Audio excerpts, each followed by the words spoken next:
ગુજરાતમાં ચાલી રહેલા આંદોલનના કારણે સ્થિતિ ખૂબ જ ખરાબ થઈ ગઈ છે। ત્યારે અમદાવાદથી જે ગુજરાતીઓ નેપાળ ફરવા માટે ગયા હતા તે તમામ લોકો સુરક્ષિત છે અને તે કાઠમંડુની હોટલમાં રોકાયેલા છે।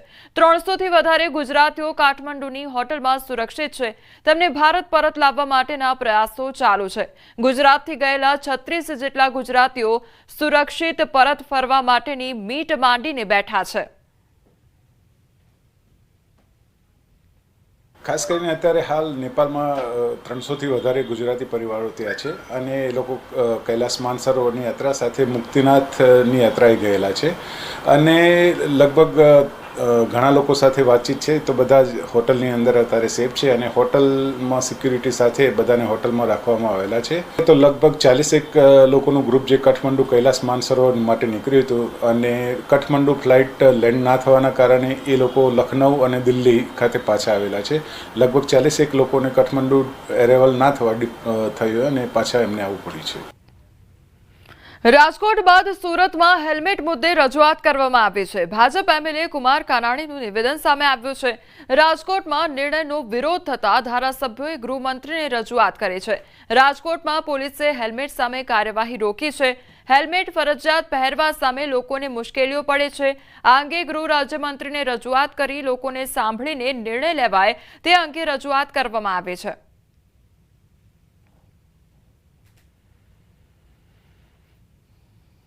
ગૃહ વિભાગને વિનંતી છે કે આ જે લોકોની રજૂઆતો આવે છે, જે લોકોનો વિરોધ થઈ રહ્યો છે અને રાજકોટમાં જે રીતે વિરોધ થયો અને ધારાસભ્યો જે રીતે રજૂઆતો કરી એ પ્રમાણે આખા એ ગુજરાતની અંદર બધા જ મહાનગરની અંદર બધા શહેરોની અંદર હેલ્મેટ માટેનો વિચાર આપણે ફરીવાર કરવો જોઈએ। અમૂલ ડેરી નિયામક મંડળની ચૂંટણી અને 1 વાગ્યા સુધીમાં 94.72% મતદાન થયું છે। કપડવંજ અને બોરસદ બેઠકમાં 100% મતદાન થયું છે। સૌથી ઓછું મતદાન વ્યક્તિગત સભાસદ બેઠકમાં 30.43% થયું છે। ઓવરઓલ 94.72% મતદાન થયું છે। કુલ 833 મતદારોમાંથી 789 મતદારોએ મતદાન કર્યું છે। તો આજે મતદાનનો દિવસ અને હવે ટકાવારી પણ સામે આવી છે। કુલ 833 મતદારોમાંથી 789 મતદાતાઓ દ્વારા મતદાન કરવામાં આવ્યું છે। સંવાદદાતા સંજય અમારી સાથે જોડાઈ ગયા છે। સંજય, અત્યાર સુધી કેટલું મતદાન નોંધાયું છે? બિલકુલ, અમૂલ ડેરી નિયામક મંડળની ચૂંટણી યોજાઈ છે અને 1 વાગ્યા સુધીમાં 94.72% જેટલું મતદાન થયું છે। કુલ 9 બેઠકો માટે 817 જેટલા મતદારો છે કે જેઓ મતદાન કરવા માટે અહીંયા અમૂલ ડેરી જે મતદાન મથક છે ત્યાં પહોંચ્યા હતા। કપડવંજ અને બોરસદ બેઠકમાં 100% જેટલું મતદાન નોંધાયું છે, જ્યારે સૌથી ઓછું મતદાન વ્યક્તિગત સભાસદ બેઠકમાં 30.43% જેટલું મતદાન થયું છે। ઓવરઓલ વાત કરવામાં આવે આ મતદાનની ટકાવારીની તો 94.72% જેટલું મતદાન થયું છે અને આગામી 12 તારીખે જે છે તે મતગણતરી જે છે આજે મતદાન ચૂંટણી થઈ છે અને તેની મતગણતરી 12 તારીખે હાથ ધરાશે। જી સંજય, સમગ્ર માહિતી બદલ આપનો આભાર।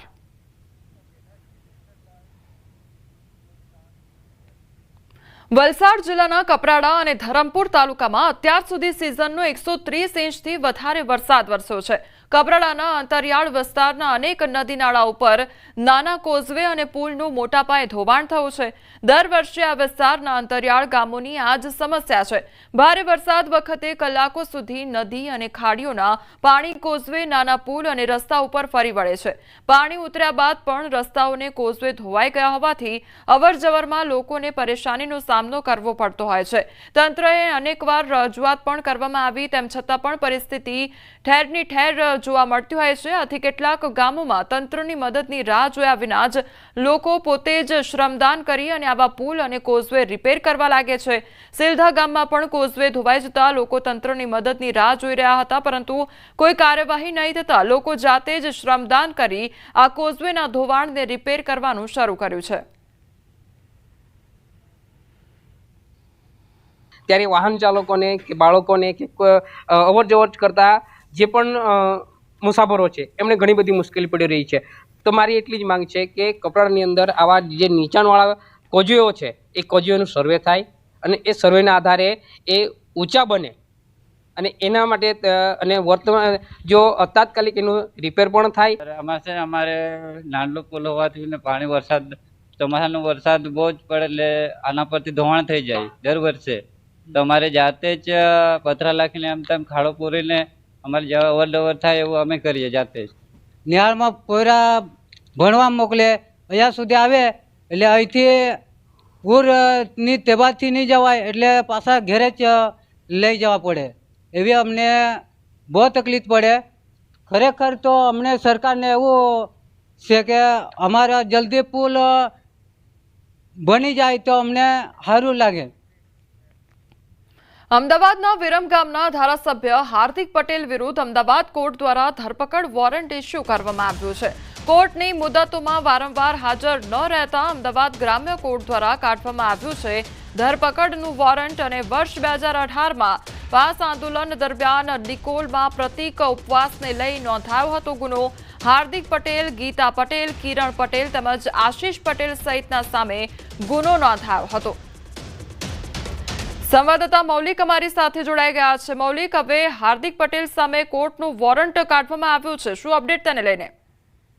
ચોક્કસથી અમદાવાદ ગ્રામ્ય કોર્ટ દ્વારા સખત વલણ જે છે તે હાર્દિક પટેલ વિરુદ્ધ ક્યાંક અપનાવાઈ રહ્યું હોય તેવું ચોક્કસથી લાગી રહ્યું છે. કારણ કે વર્ષ 2018માં નિકોલમાં જે રીતે આંદોલન પાસ થયું હતું અને પ્રતિક ઉપવાસને લઈ અનેક લોકો જે છે તેને જેલવાસ થયો હતો અને કેસ દરમિયાન અનેક વખત કોર્ટમાં હાજરી આપવાની વખતે કોઈના કોઈ કારણોસર હાર્દિક પટેલ ગેરહાજર રહેતા હતા કોર્ટમાં અને તેને જ લઈ હવે અમદાવાદ ગ્રામ્ય કોર્ટ દ્વારા તેમને હાજર રહેવા માટે એક અગત્યનું વોરંટ કહી શકાય તે પ્રમાણે ધરપકડ વોરંટ જે છે એ ઇસ્યુ કરવામાં આવી છે. એટલે આગામી મુદત સુધી તેઓ જો કોર્ટ સમક્ષ હાજર નહીં રહે તો તેમને ધરપકડ કરી અને પોલીસ કોર્ટમાં તેમને પેશકશ કરી શકે છે. મહત્વનું છે કે વર્ષ 2018માં આ જે ગુનો નોંધાયો હતો તે ગીતા પટેલ, કિરણ પટેલ અને આશીષ પટેલ સહિત હાર્દિક વિરુદ્ધ પણ અનેક 5 નેતાઓ સામે આ ગુનો દાખલ થયો હતો. જી મૌલિક, સમગ્ર માહિતી બદલ આપનો આભાર.